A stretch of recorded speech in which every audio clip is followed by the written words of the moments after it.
Join us. Let's get started. You've been assigned to downtown. It's busy and chaotic, but this is where we excel. Your job? Respond to emergency calls all over the district. Stabilize patients in need and transport them safely to a nearby hospital. Remember, it's not just about speed. It's about making the right decisions under pressure. Lives depend on it. The faster you learn, the sooner you'll get the critical cases. Stay sharp and always be ready. Now get out there and make a difference. Show San Pelicano what you are made of.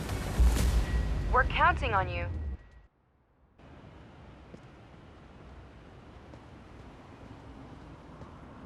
Ah, here's our new paramedic. It's nice to meet you.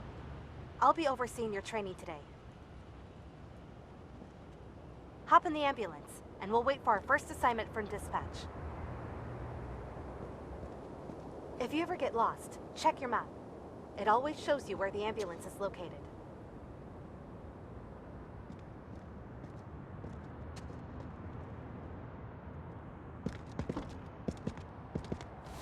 Dispatch calling ambulance 152. You are needed at the scene of an accident. One person collapsed in a parking lot in downtown Pelican and is in need of assistance. Over. 152, roger. Heading out. Okay, we have received our first call-out. Don't worry, I will assist you every step of the way. You can check out the full version of the map if you want to see our complete route.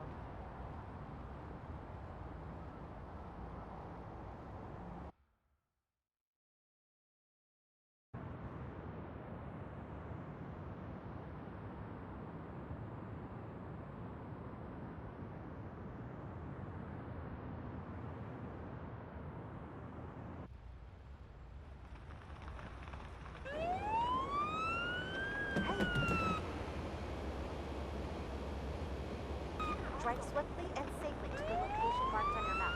Use the siren as needed.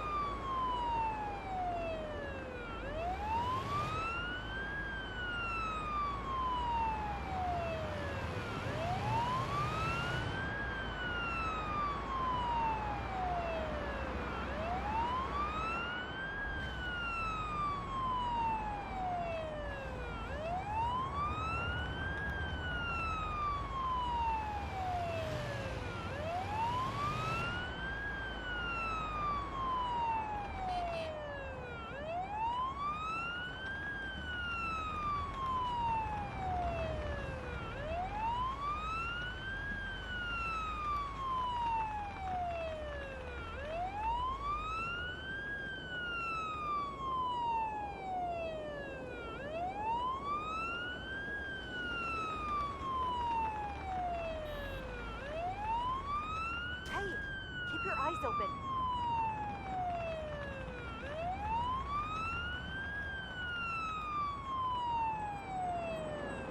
Hey, keep your eyes open. We've arrived. Let's assess the situation.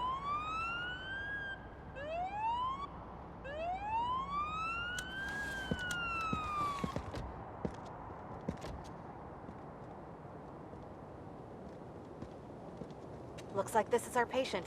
They appear to be conscious.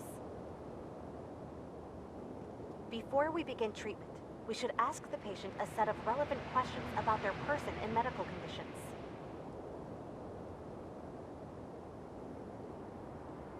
This is called anamnesis. Try to retrieve as much information as possible. The more we know, the better we can help. My whole body's aching.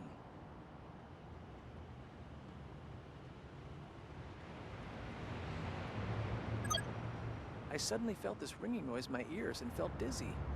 I sat down and called for help.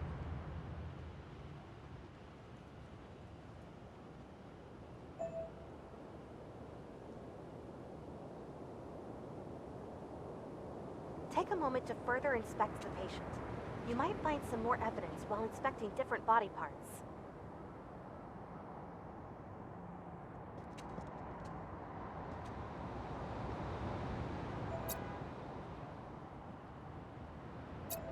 We've received new information about the patient. I already made a note inside the patient protocol. This is where we collect all relevant information about the patient and mark down newly discovered pieces of evidence. Take a look at it now.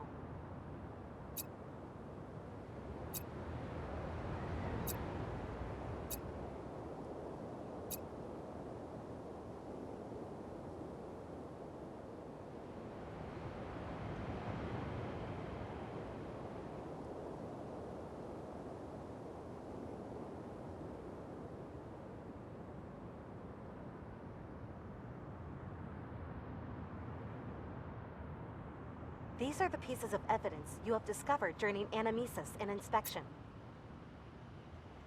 For each patient, you will have to make an informed assessment on what could be the underlying cause responsible for the emergency based on the collected evidence. This patient does not appear to be in any immediate danger.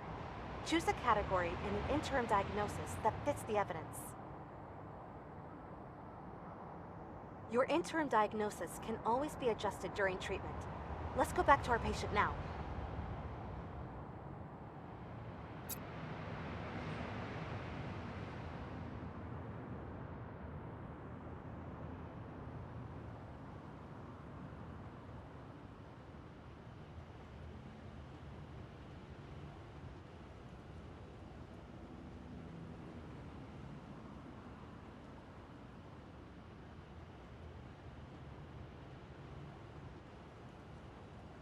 Good. Let's put the patient on the stretcher and continue treatment inside the ambulance.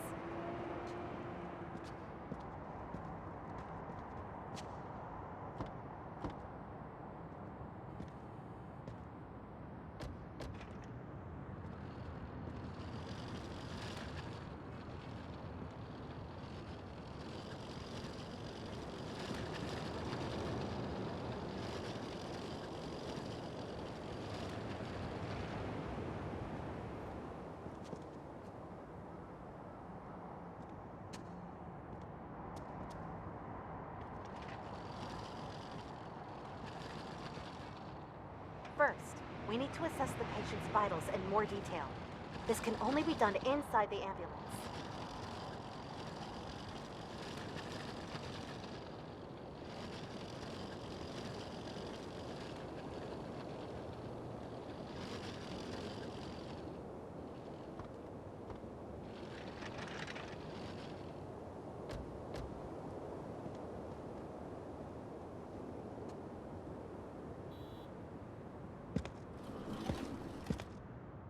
For now, there are 3 key vitals we should worry about: oxygen saturation, heart rate, and blood pressure.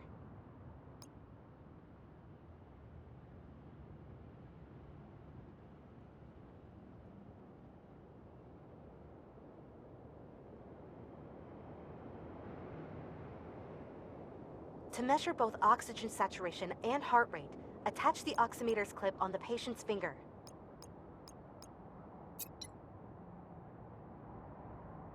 Diagnostic tools will then provide you with live readouts of the patient's vitals.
Next up, Try attaching the blood pressure cuffs to the patient's upper arm.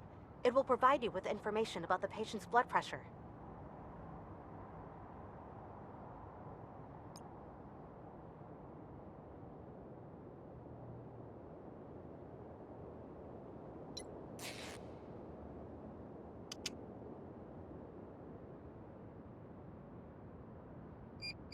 Vitals are displayed in more detail inside the patient protocol. Feel free to take a look.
All vitals seem to be within their normal range, but this patient is clearly unwell.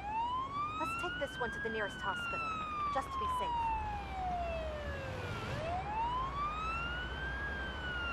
I will monitor the patient during transport, while you drive us to the closest hospital. The patient seems to be stable, so no need to rush.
We've arrived. Let's unload the patient. Let me see. We take over from here. Nice job. This concludes our first call out together. If you need a reminder on anything, you can always check your handbook. All relevant information can be found there.